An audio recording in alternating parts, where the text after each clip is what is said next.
Dirty Harry rips the Koch brothers for participating in the political process and exercising their First Amendment rights. That concerns me when the Senate Majority Leader does that. Roll it. Oh, cut 34 when you can. Let me know. And that bothers me because when you talk about government targeting people for exercising their First Amendment rights, especially politically, roll it. The seriousness of this climate problem is not lost on our average American. The vast majority of Americans believe climate change is real. They believe it's here. But despite overwhelming scientific evidence and overwhelming public opinion, climate change deniers still exist. There's lots of them. They exist in this country. They exist, I'm sorry to say, in this Congress, in the House and in the Senate. So I'm very grateful. Senator Schatz, Senator Whitehouse, and the chairman of that very important Environment Committee, Senator Boxer, and many other senators who will join this climate change debate and presentation tonight for standing up against the deniers. Climate change is real. It's here. It's time to stop acting like those who ignore this crisis. For example, the oil baron Koch brothers and their allies in Congress have a valid point of view. They don't. Climate change, I repeat, is here, Mr. President. So, speaking to that claim, by the way, that 90% stat, actually, when you look at the methodology and break it down, it's about 30%. There's no consensus on the global warming, climate change, man-made climate change. It's something that's been used to forward it countless times, and you'll get people, and I feel bad because they keep repeating it, like, oh, 90% say it's man-made global warming. It's like, what? What are you talking about? Earth's flatlined, temperature. There are places where it's certainly warming. Yeah, we get it. But the correlation causation between CO2 emissions and global warming, not so much. The hockey stick, the East Anglia University Climate Research Unit, the scandal. Do you know what you're talking? Do you really interested in the truth? Do you understand that science is not about consensus and compromise? It's about proving a theory, hypothesis, if you will, to be accurate and disproving it in essence, attempting to do so. That's what you do. You don't get together with your friends and say, oh, no, it's done by fact and data. And the data's not lining up. So they shifted to climate change. You all know this. I'll get back to the Koch brothers. Don't worry, because I realize this is a case of the Mondays. If you have a case of the Mondays, not feeling too good, maybe right now you're sitting there and Monday was not a good day. It's starting off in that mode. I want to pull you out of it. I pray, first and foremost, that you recognize who you are in Christ first and foremost, and that God knows you, God loves you, He has a plan for you, and you're worth it. And don't let the enemy get you down. Focus on Him and who you are in Him. That just, actually, didn't plan to say that, but necessary. So I am speaking to you, each and every one of you, and I am saying, back to climate science, that this is something that people have used to advance. And here's the thing. They rely on a few things, the people that are pushing the green agenda. And the green agenda through mandates and government action. We talk about it a lot, but I did say we are going to focus on it because climate change has been brought up in a part of national security in the quadrant. Well, the Defense Review back in 2009, 2010, you've heard Kerry speak to it. This is important because this is all about the means of production and the control over that. Now, for some, it's, hey, I like clean water. I like clean air. So do I. I like it. My kids like it. I want my family and friends to have it. I want to drink it. I don't want, I mean, the whole thing is premised on the idea that somehow you're sitting there trying to club baby seals to death. And burn down trees, whatever it may be. I mean, it's just ridiculous. It's infantile, quite frankly. But if we want to take the people that are genuine in their belief of saying there's something wrong with the environment, okay, you can do that, but base it on, don't put out false statements regarding the 90%, 95% consensus. Don't bring up Al Gore, man, bear, pig. He's been discredited. And quite frankly, you sound foolish. The earth has a fever. Exactly. So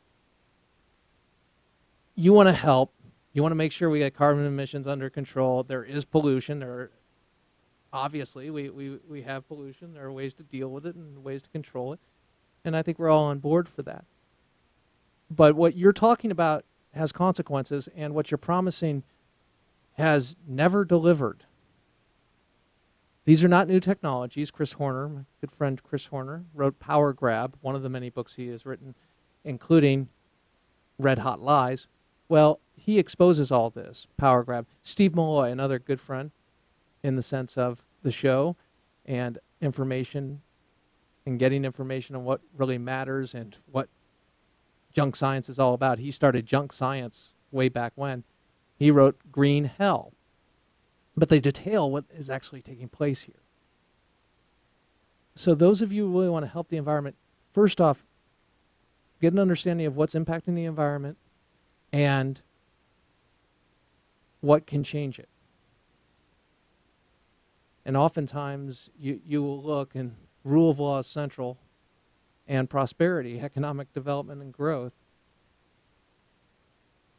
That all said, sun and wind are not new technologies, and they've been explored to maximize their ability and capacity to produce energy, and they just really don't hold up against fossil fuels. The idea that somehow we can go to energies that do not work through government mandate and subsidizing them, we forget where the money comes from first. That's tax dollars. Money, the government only has money from others that it either borrows from our kids or it taxes from those who have actually produced the most. And oftentimes those are job creators. So you could talk about big oil, but are you for an industry to be penalized merely because it produces a product that we all like and use and enjoy?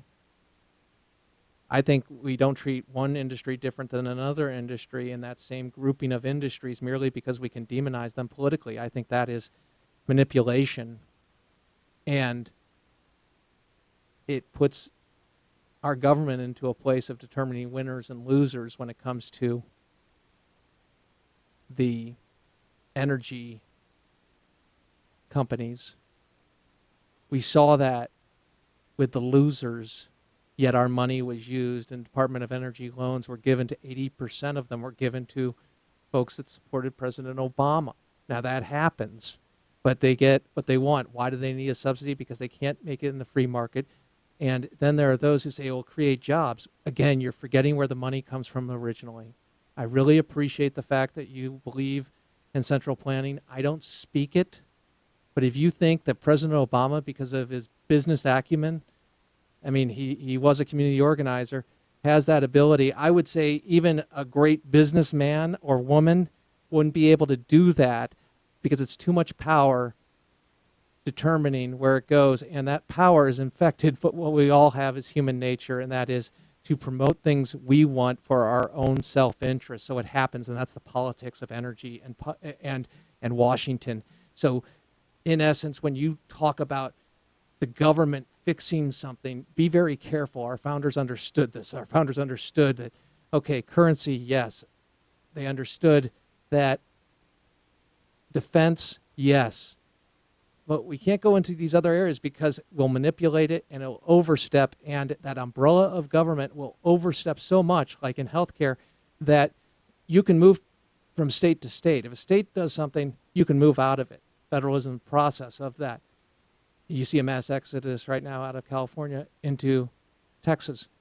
But if you do it on a federal level, you can't where are you going to go? And that's why they were so concerned with federal power. So I'm not saying that these people are nuts, crazy. I am saying that there are some people with really good intentions who are, the idea is they've jumped ahead. They put the cart before the horse, and rather than recognizing and understanding what they're trying to fix, and they haven't asked themselves, how does it end? What is the result? And that's what you want to do. Because I can create jobs through government anytime. I can create shovel-ready jobs, or as Milton Friedman would say, I would create spoon-ready jobs. Because I wouldn't want, if it was merely just for jobs, I would merely want to employ as many people as I could. Why would I give them shovels? I give them spoons. We can get a lot more people working. It's ridiculous. It's based on something that really you can't get beyond where the money comes from. So there is a place for government, certainly, but it's not paying back unions, and it's certainly not overstepping into an energy field that it does not know a lot about, and centrally planning our economy as if we're in a race with other countries rather than individuals within countries who are using their God-given gifts and so many different variables that you have to come together in this type of research. You want to look at how the internet expanded after it got out of the government's hands. Another great example, but I digress. Here is Ted Cruz taking on Harry Reid and what he said about the Koch brothers. This is important because you just heard what he said about the Koch brothers and the climate. Well, Ted Cruz says, hey, we're voting on the Ukraine aid, and you bring in this idea. Why'd you do it? And, well, if you have a cure for the case of the Mondays, you do now. Roll it. I would note, by the way, the majority leader had extended commentary about two businessmen, the Koch brothers, who I'm beginning to think are a character almost out of Dr. Seuss in the majority leader's mind. They are the Grinch who stole Christmas in his telling. And I would note he focuses on the IRS rules, not focusing on the abuse of power by the IRS that the Treasury Inspector General chronicled, but instead on the need for a vote to regulate the IRS's abuse of power. Let me just say very simply, the House bill on Ukraine doesn't mention the IRS at all. Doesn't mention C4s at all. That issue is not covered. So when the majority leader stood on the floor of this Senate and said, this is all because of the nefarious Koch brothers, set aside the impropriety of the majority leader of the United States Senate picking two private citizens, individuals who are engaged in political speech, standing up for what they believe, and the majority leader using his position of political power to lambaste them, to target them. Interestingly enough, the majority leader does not seem to have a problem with a California billionaire who's publicly pledged to put $100 million behind Democrats to press them to pass climate change legislation that would cost millions of jobs across this country, from blue-collar workers, from hardworking Americans. That billionaire, in the majority leader's view, is perfectly fine to spend $100 million in the election, but the Koch brothers, because the two of them have stood up and expressed their views, are subject to vilification and personal attack. And that really is at the heart of things. It's not about the fact that you have a billionaire who pledges $50 million and then says, you know what, do this all-nighter, in essence, and raise awareness and put it out there. He can do that, and they can respond that way. They can do that. They can try to make the 19th issue on the issues that we care about, according to Pew poll. They can do that. It's a waste of their time. They show themselves. That's why I'm not going after the billionaire who launched that. I am concerned with the behavior of a government that targets specific groups and manipulates our human nature to demonize those that have been successful. There are so many entrepreneurs that listen to this broadcast, and so many of you, each and every one of you actually has a dream that what you want to do. And I'm not saying it's about making money, but I am saying it's about providing a good or a service or being what God has put on your heart to be. And that might be a mother. Could be anything. My only point is, when government comes in and starts demonizing that merely because you do a good job of it, now that's a problem because they've got a lot of power. On the flip side, what can we do about the Ukraine, specifically Vladimir Putin? AFR Talk.